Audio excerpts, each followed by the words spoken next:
Okay, I think I'm going to go ahead and get started so we can make sure we don't cut short on our agenda here.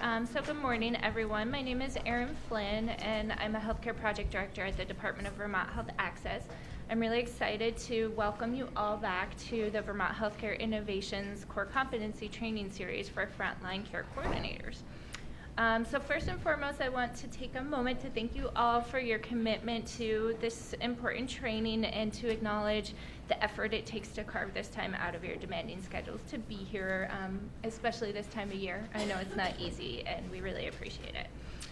So I just want to make a couple quick notes about, oh no, my computer just shut down. Okay. Well. Yeah, my computer just completely shut down. I apologize.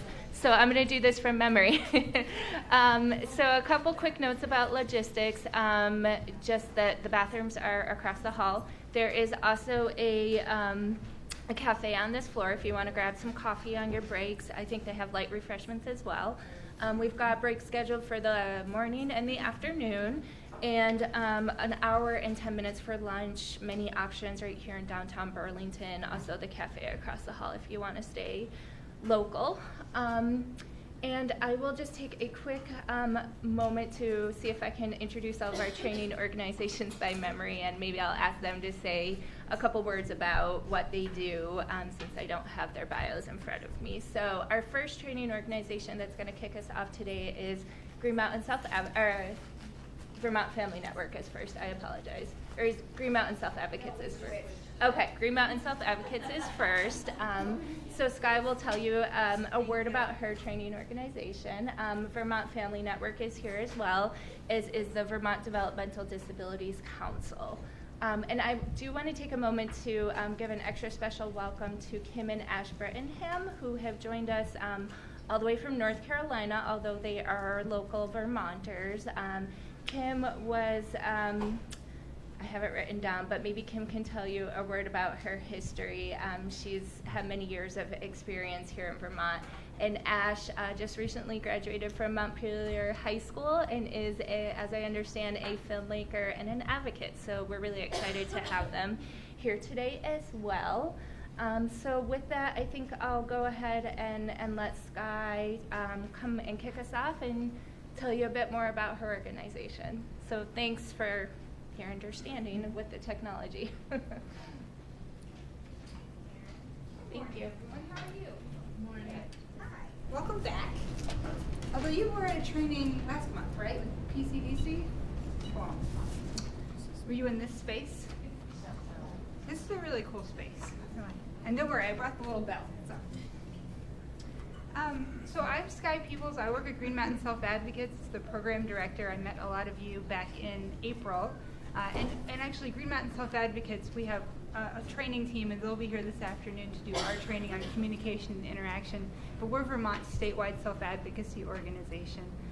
We have just lots and lots of activities and projects, and they're all aimed at furthering self-determination, self-advocacy, and have just like a, oh my gosh, like a huge buffet of things that we do. And I'll let Max and Nicole tell you more about it because they say it much better than I do. But welcome today to our second day of training for our training series. I know Erin mentioned where the bathrooms and the cafe is. I'll put in a plug for the cafe. It's great. I had lunch there yesterday. Highly recommend the tuna sandwich. And so friendly and wonderful. So great option. We are all really happy to be back here today, and we have a bunch of different trainers, including Kim and Ash, who are part of our GMSA team. We have the wonderful folks from VFN. And we have our, the DD Council. We have our wonderful Kirsten in the back of the room. She's going to be asking for evaluations and helping out with lots of different things. And our fourth training partner is the Vermont Federation of Families for Children's Mental Health. And you actually haven't met them yet in person. They're going to be doing a training on trauma in September. But as you know, we're 4 organizations. We all have different missions and different mandates.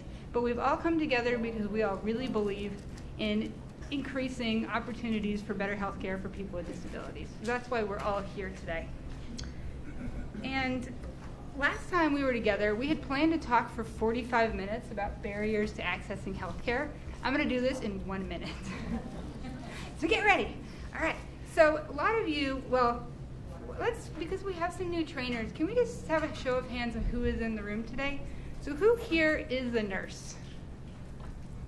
Okay, good number. Who here is from housing, from SASH? Cool. Who here are care coordinators or care managers? All right. Who works in developmental services? Anyone? Yeah! Put it up high. Cool. Is there anyone here from the mental health side of things? Wonderful. Addiction and recovery? Who am I missing? Social workers. Social workers! Put them up! We love social workers. Okay, cool. So we've got this really good range of folks again. So this is probably not going to come as a surprise to you, and you probably see this every day in your work. But they've done quite a lot of research, and there's 6 sort of large categories of barriers to care that people experience, people with disabilities experience. So inadequate insurance coverage, lack of provider training, transportation and physical access, attitude, stigma, and disrespect, communication, and getting systems to work together. So, I mean, does this seem familiar to you? These make sense? These are things you see every day? Yeah, so what we're here to do today, and what we've been here to do as part of this training is we are looking at ways that we can remove barriers and instead sort of have this open door approach. So instead of having people experience barriers, I mean, we believe that every time you have an opportunity to encounter someone with a disability, it is an opportunity to create an open door and to create an opportunity for people to become partners in their own wellness instead of experiencing a barrier. And last time we were together, we talked about a bunch of different tools to do that. We talked about, do you remember presuming competence, dignity of risk, using person-first language, person-centered planning.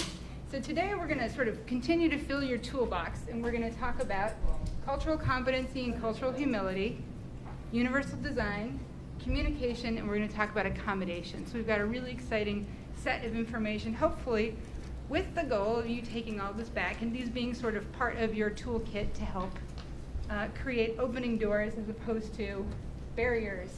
Look at that. So we're so excited to have you here today. If you have questions, just feel free to raise your hand. Kim has some blue note cards that she will explain, Kim and Ash, in a moment. And also, it's a long day. It's warm in here, so feel free to take breaks, get water. We're not going to be offended.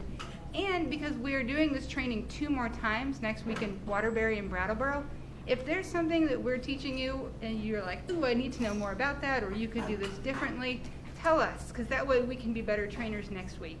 And this is all going to be ultimately turned into an online training module, so we need to know what you aren't learning or what you think is really helpful. So please, yesterday's group was great. They gave us tons of good feedback. I went home and was like, lots of homework, but please tell us what we need to do better. So thank you so much for being here, and I'll turn it over to Kim and Ash.